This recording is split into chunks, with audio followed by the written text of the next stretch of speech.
Hi friends, and welcome back to Jesus Healthy Recipes.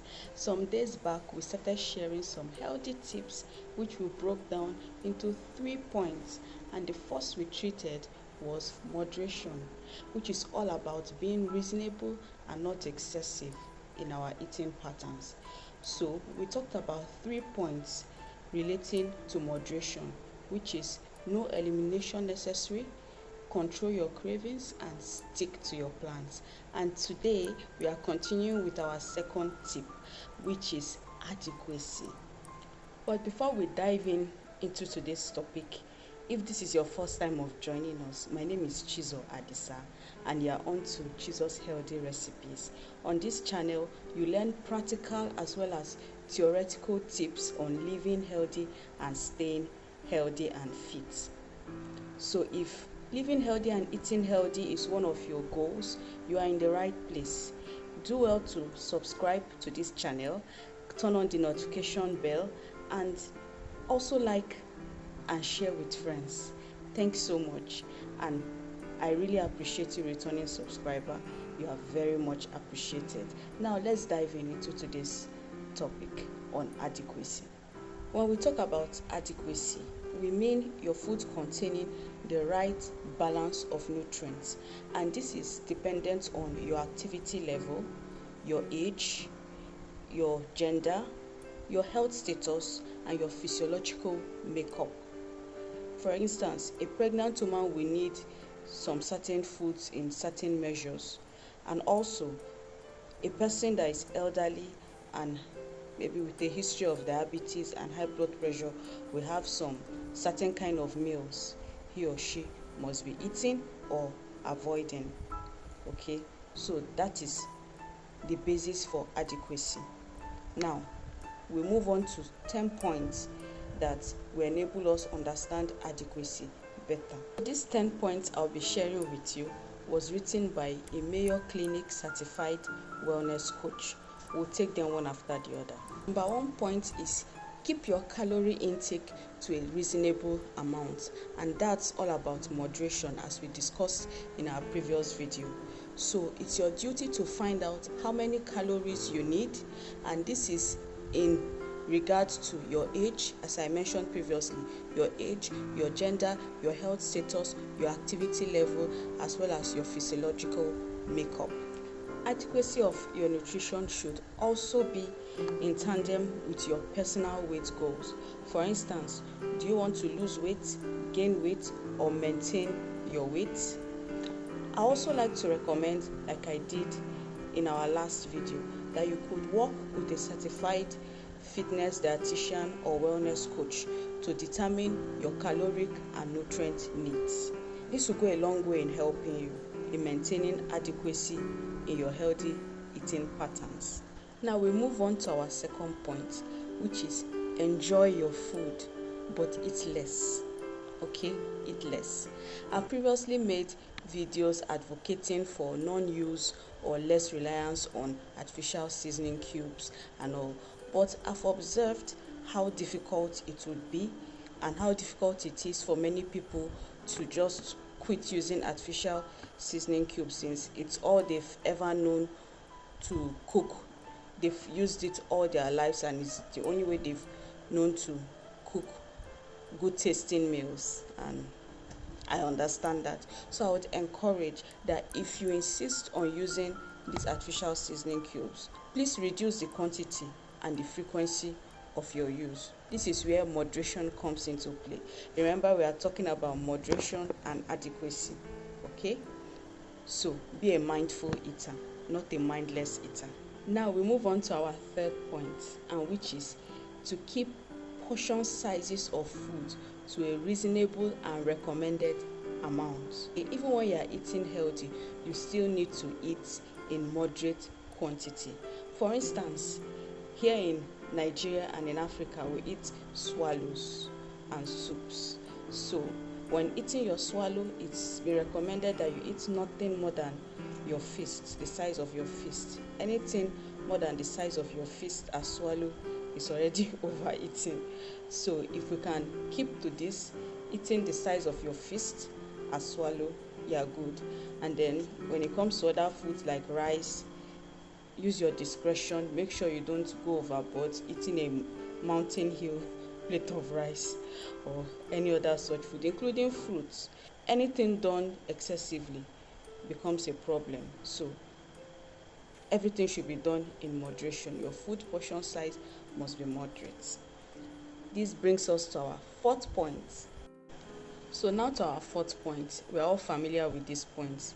Eat more of vegetables, fruits and whole grains, lean protein and low or non-fat dairy products as much as possible. And you could incorporate them as the basis for your meals and snacks instead of non-nutritional food like snacks, cakes and all of those things. Incorporate them as your snacks. For instance, bananas and granuts could make a healthy snack. Roasted plantain, which we call boli, plus granite is also a healthy snack. Garden eggs and granules, also another healthy snack. We have several things that we could use to substitute most of the non-healthy, unhealthy foods that we eat. Cashew nuts, all types of grains, whole grains preferably, are very good. So we move on to the fifth point. So our fifth point is to dedicate half of the plate of your food to fruits and vegetables, eating them preferably raw. Okay, fruits and vegetables are very important because they have vitamins, minerals and phytochemicals which are very essential for the body. Most times they have little fat and no cholesterol, and they contain fiber which can help to prevent constipation and aids digestion. Research has shown that eating diets high in fruits and vegetables may help to lower cholesterol and blood sugar, as well as prevent heart diseases. I bet you are getting value from these healthy tips. Are you getting value? Sure you are.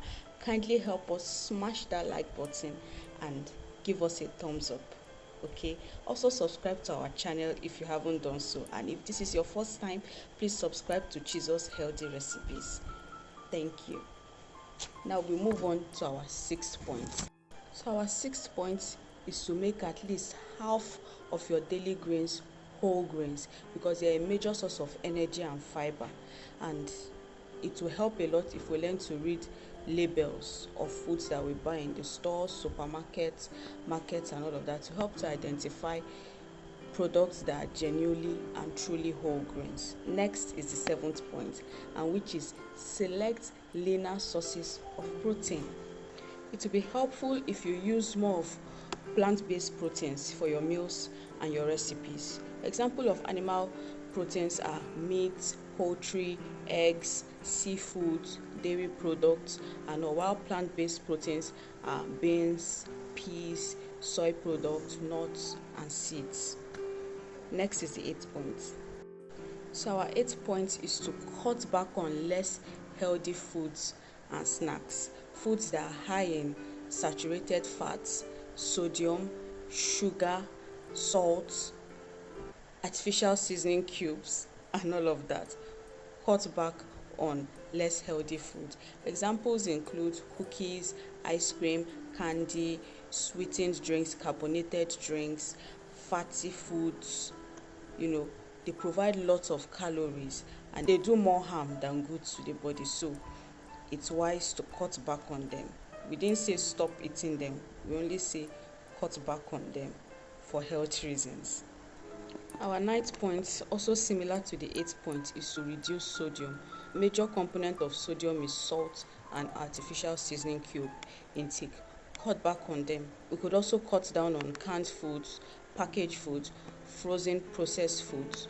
Avoid them. Avoid high sodium restaurants, places where you eat and you observe that they use a lot of salt and excessive amounts of artificial seasoning cubes. Avoid such restaurants. Be selective. Be selective in the food outlets you patronize or food vendors you use for your occasions. Now to our 10th point. Okay, our 10th point is rethink your drink. Drink more water, drink other unsweetened beverages. Instead of sugary and other high calorie drinks, drink more of natural fruit juices, naturally sweetened drinks, and lots of water. Lots and lots of water. Using our sachet water here in Nigeria, women are to take nothing less than 5 sachets of water, while men are to take nothing less than 6 sachets of water daily. Okay, that's just the minimum. It could vary, it could be a little more, it could be a little less, depending on your body mass index, depending on your physiological makeup and all. So avoid as much as possible carbonated drinks, avoid energy drinks, artificially sweetened juices and all of that. They are a major source of added sugar. Avoid them as much as possible because they do more harm than good. Okay, take them in moderation, or if it's possible to even eliminate them, but just cut back on them in case you are addicted to it, and that will go a long way. So to wrap this all up, eating a healthy diet and getting regular physical activities in form of exercise are key strategies to staying healthy and reducing chances of developing many diseases. Also, research has shown that having excess weight is a key factor for many diseases, including coronary heart diseases, strokes, type 2 diabetes, osteoarthritis, sleep apnea, and several cancers and more. So we see the importance of eating healthy in moderation and in adequate measures. Thank you so much for sticking with me to the end of this video. I believe you've learned 1 or 2 tips that you may be willing to incorporate into your daily eating patterns, and you'll be glad you did if you actually adopt this. Okay, thank you so much for staying tuned. Thank you so much for watching. Please watch out for the next video, which will be on our 3rd point on these eating healthy tips. We've done moderation, adequacy. The last point will be diversifying, eating wide. So in our next video, we'll be treating that. This is Chizo's Healthy Recipes, and once again, I am Chizo Adisa. Thanks so much for staying tuned. Till we see in the next video. Bye.